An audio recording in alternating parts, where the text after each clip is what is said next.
Hello, friend. Welcome to 10 Bestest, where we sift through the noise so you don't have to. I'm Karen McFarland-Holman. And I'm Brian Hart. Today, I'm going to tell you when the Earth will be hit by the next coronal mass ejection. And I'm going to share an amazing inventor on YouTube. Let's get to it. My cool sheet. I will be talking about a website. This is my new favorite website. It is called spaceweather.com. This website allows you to follow all things that are in the space weather category. So instead of being weather that we're used to with clouds and rain and things like that, this essentially means it's anything that's related to interactions between the sun and the Earth. It also includes other celestial objects like asteroids that are near the Earth. On this site, you can monitor solar activity, which includes things like sunspots and solar flares. Solar flares, which are intense bursts of radiation coming from the release of magnetic energy that's associated with sunspots, are often accompanied by something called a coronal mass ejection, which is a huge expulsion of plasma and magnetic field that is coming from the sun's corona.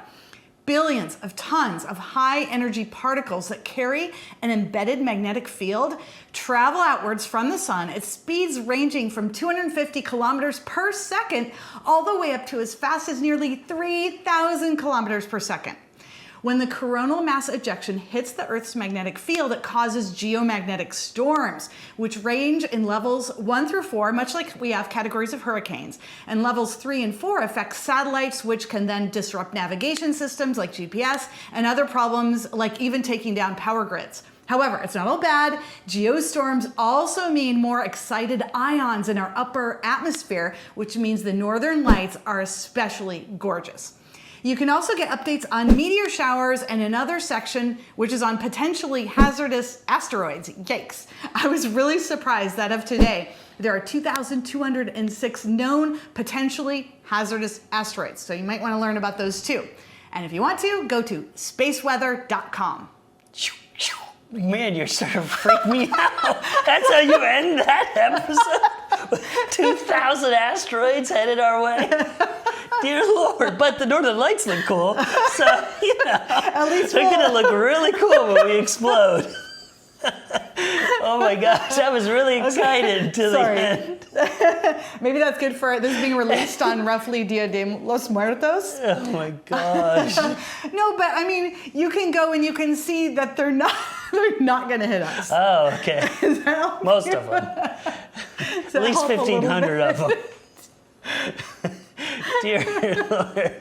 No, this sounds really cool, I think. I got really excited. I didn't even think about getting scared, actually. But, I mean, they do say that they're near us, but they don't alert us to any impact. Okay. So that's good. There's the good news right there. Yeah. Way better. Potentially hazardous. Maybe they should change the wording a bit. Just be like, asteroids nearby.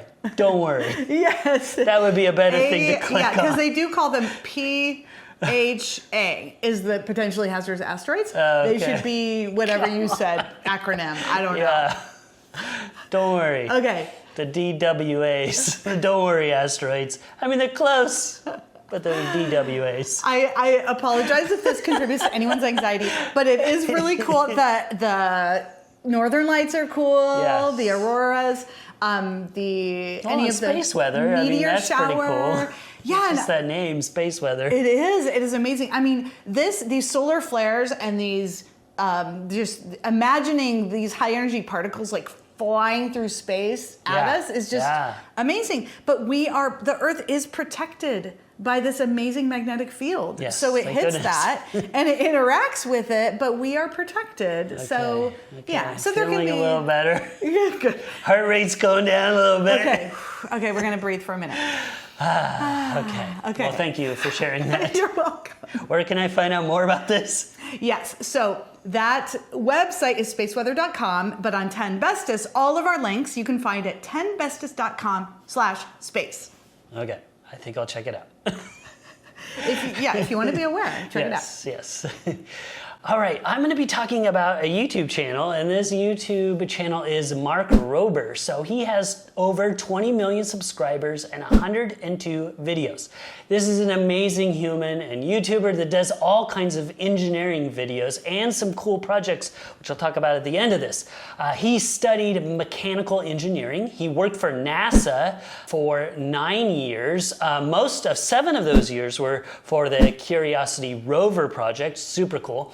Then he created Digital Duds, which is a very funny name, and it's essentially Halloween costumes. I had to go look it up. He then sold that project, but it is still in existence and very cool. Then he worked for Apple and their special projects group doing product design and mechanical engineering for 5 years. So he's done a lot of really cool things, and as of 2019, he just makes monthly YouTube videos. That's it. Must be nice.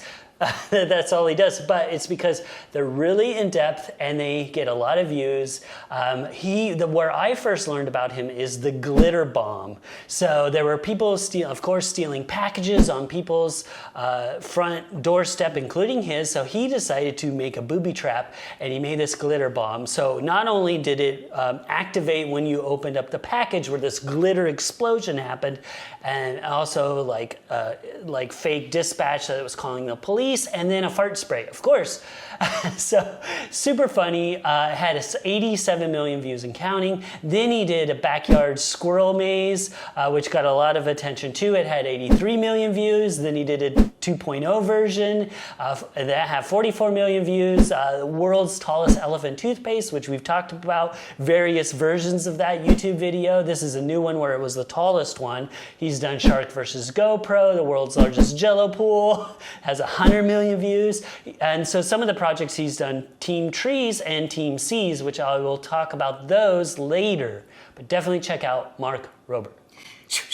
I can't believe we haven't talked about just him. Yeah, I know. He has come up, but he's one of my favorites. I've seen all of those that you've talked about. I've watched several times each because they're so great. Yeah, me too. And then going through the notes, I watched them all again. And they just, every time you find new joy and new little insights, because he does a really good job of making his videos super entertaining and not super deep into his engineering. He'll definitely touch on that. And if you want to, like, he gives you just enough to crave more. Yeah.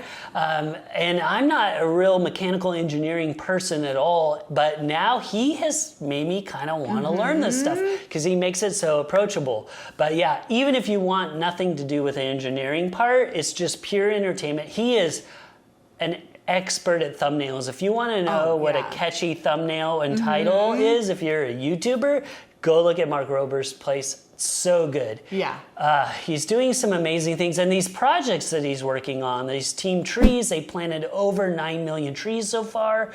They have they're going to do 23 million and counting. It's an amazing project that he partnered with Mr. Beast, which is also a form of cool sheet. Yeah. So I love that these popular YouTubers are also doing like really cool projects that are helping the world. Yes, for sure. Yeah, they're entertaining, teaching, and doing good in the world. Like, it does not get better than that. Yeah, like, it's so cool. Yeah. Like, everything he's doing is awesome. So it's just great. Yes. Yeah. I love it.